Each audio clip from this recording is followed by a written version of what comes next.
Hi guys! So for today's vlog, nag-check-in kami dito sa Conrad, Manila one day before kaming bumalik ng Japan.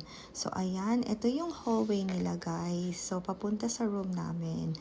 So ito na yung bathroom nila. So ayan yung sink. Ayan. And ito naman yung shower area. So, meron siyang shampoo, conditioner, and body wash. And ito naman yung toilet nila. So, may bidet din, syempre.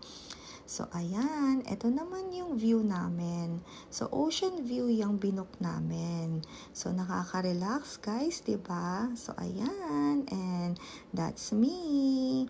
So, king bed yan, yung room namin. So, very comfy. Comment down below kung ano experience ninyo nung nag-check-in kayo dito sa Conrad, Manila. So, ito naman yung coffee maker nila, guys. So, ayan. And yung refrigerator. Hindi ko na vlog yung sa loob, guys. Pero okay na yan. A few moments later.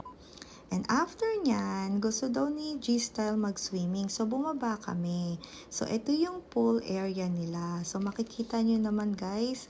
Very relaxing. So, ayan. So, after niyang mag-swimming, akyat na rin kami guys kasi meron kaming reservation sa Hard Rock Cafe for dinner. So, ayan. Alright guys, thank you guys for watching. Bye-bye!